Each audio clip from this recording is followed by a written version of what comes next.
Arnold as a critic, page 1 है.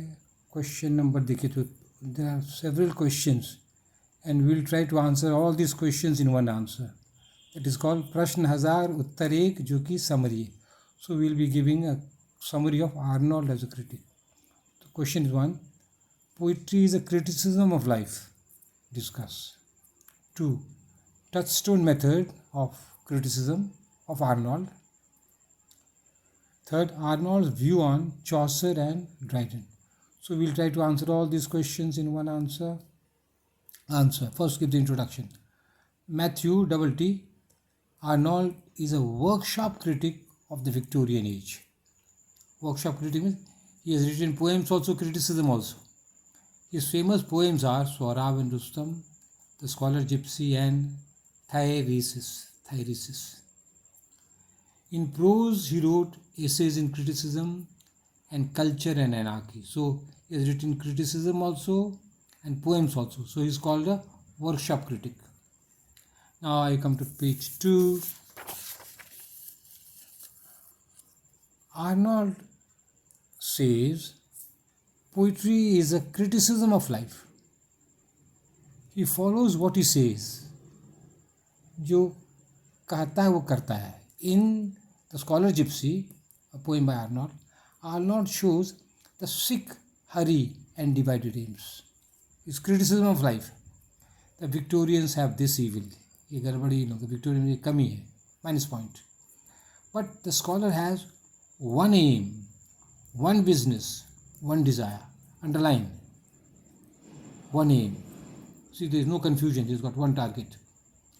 In Sohrab and Rustam, the river Oxus flows with beauty. But man, आदमी का क्या हाल है देखिए. A father, Rustam, kills his son Sohrab. आदमी में ये है. Nature is peaceful. This is Arnold's criticism of life. Now I come to page 3.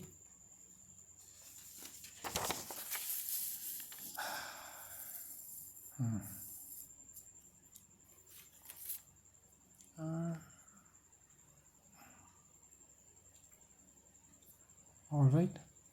Arnold thinks that poetry can take the place of religion. So poetry can take the place of religion. Darwin's The Descent of Man and The Origin of Species shook, हिला दिया, man's faith in God and religion. So after these books, man's faith in God was shaken because Darwin said that God has not made man, man has come from the monkeys. So this created a doubt in some minds. But man's faith in poetry could not be shaken. Man's faith in religion was shaken because of these books, but man's faith in poetry could not be shaken. Poetry deals with high ideas. These high ideas cannot be shaken. So ideas cannot be shaken by Darwin's books. In the words of Arnold, we have to turn to poetry to console us. We have to turn to poetry to console us. सांत्वना देने के लिए, हिम्मत देने के लिए poetry पढ़ना पड़ता है. टू सस्टेन अस, जिंदा रखने के लिए भी पोइट्री पढ़ना ज़रूरी है. Without poetry our science will appear incomplete. मतलब बिना पोइट्री के साइंस अधूरा रह जाएगा. In his essay study of poetry, Arnold warns us against false poets. कहता है नकली पोइट से बच के रहिए. If he is a false, page 4 में, पोइट यदि नकली कवि है, लेट अस एक्सपेल हिम, तो उसको बाहर निकाल दीजिए, गेट आउट कर दीजिए उसको. If he is a good poet, enjoy his work. अच्छा कवि है तो उसकी कविताओं को पढ़िए, इंजॉय कीजिए. अ poet should not have a stunted growth. तो उसका ग्रोथ हाफ नहीं होना चाहिए, आधा ग्रोथ नहीं होना चाहिए. He should not have partial and provincial views. Partial अपने जैसे अपने जाति के बारे में, अपने देश के बारे में सोच नहीं. Poet has to be universal, all world is his. Partial अधूरा व्यू नहीं रखना चाहिए. प्रोविंशियल, लोकल नहीं होना चाहिए, क्या हिंदू है मुस्लिम है ये सब कुछ फील नहीं होना चाहिए. You should not be a frock in the well. कुआं में मेढक होता है, सोचता वाह हम यही दुनिया है, तो ऐसा नहीं होना है अच्छे पोएट को. Now let us discuss Arnold. ये हो गया poetry is criticism of life के बारे में बता दिए, पोइट के बारे में बता दिए। अब देखिए आर्नोल्ड्स टचस्टोन मेथड, ये बहुत इंपॉर्टेंट है। Touchstone provides a standard against which other things are compared and judged. सोनार के पास ये टचस्टोन होता है, उसमें सोना को घस के पता लगाता है वो असली सोना है या नहीं, टचस्टोन। यहाँ पर टचस्टोन क्या है? Touchstone provides a standard against which other things are compared and judged. उससे कंपैरिजन के लिए पता चलता है कि ये अच्छा है या खराब है, असली है या घटिया है। इन ऑर्डर टू जज a poet's work properly, a critic should compare it to passages taken from, अब पेज 5 में आ रहे हैं, तो पैसेज लेना पड़ेगा, क्या करना पड़ेगा कंपेरिजन के लिए? From works of great masters of poetry. तो हम लोग को क्या करना पड़ेगा? कोई खूब अच्छी अच्छी कविता को लेना पड़ेगा और उससे कंपेयर करना है नई कविता को। Works of great masters of poetry, even a single line or selected quotation will serve the purpose. एक ही लाइन ले, दो ही लाइन ले, और जो मॉडल रहेगा उससे कंपेयर करने से पता चलेगा ये पोइट ने नया पोएम जो लिखा गया है अच्छा है या खराब है, ठीक है। और आर्नोल्ड क्या कहता है? Arnold provide some lines of Milton's Paradise Lost book 1 for comparison. तो हम लोग को देता है, ठीक है, we are quoting a fraction, हम लोग थोड़ा लाइन कोट कर रहे हैं। What though the field be lost, all is not lost। कहता है कहता है, कुछ मैदान हार गए तो क्या बात है, सब कुछ तो नहीं खोए हैं। जैसे हम लोग कितना बोल्ड हो गए हैं, वाइफ मर गई है, फिर भी सब कुछ तो नहीं खोए हैं ना, अभी भी कुछ है मेरे पास। तो ये देखो, what though the field be lost, all is not lost। These lines give courage to all the defeated person। जो हार गए हैं, हताश हैं, बूढ़े हो गए हैं, सबको ये हिम्मत देता है। The same way good poetry should inspire. उसी तरह जैसे ये लाइन हिम्मत देता है, इसलिए अच्छी कविता को हम लोग को इंस्पिरेशन देना चाहिए, हिम्मत देना चाहिए। तो ये है टच स्टोन समझा रहे हैं।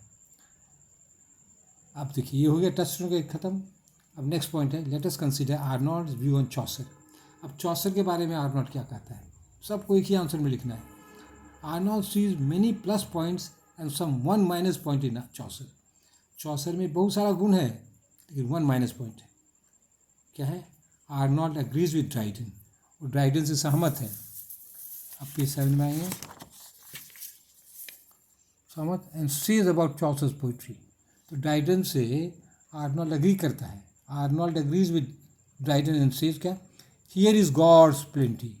यहाँ गॉड का भरमार है, प्लेंटी बहुत सारा कैरेक्टर इसमें भरमार है, many many character, plenty many many character है। Here is God's many characters, here are man's God's many characters, here is God's plenty। Chaucer has a kindly view of human life। वो चौसर को सबके प्रति दया है। ये sympathy even for the miller who is in the habit of stealing a little flour। ये Miller जो है आटा पीसता है, चक्की उसका है, तो थोड़ा आटा चुरा लेता है, तो ये उसको चौसर सिंपैथी दया दिखाता है, बेचारा थोड़ा बहुत लेता है, क्या करेगा, गरीब आदमी है। Sympathy, yes, Chaucer has sympathy for the miller। Chaucer smiles at the lady of the bath who has many husbands। और ये लेडी ऑफ द बाथ जो है कैरेक्टर है उसमें, उसको बहुत सारा हस्बैंड है। चर्च में 5-6 शादी की है और बाहरों भी उसको प्राइवेटली है। तो उस पर ये चौसर जो है ना उसको गाली नहीं देता है, उसको मुस्कुराता है। तो स्माइल।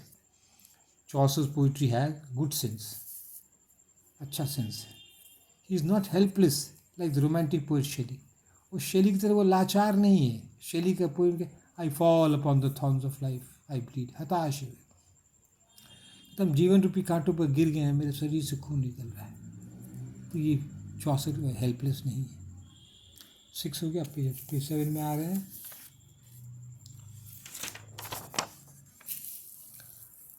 According to Arnold,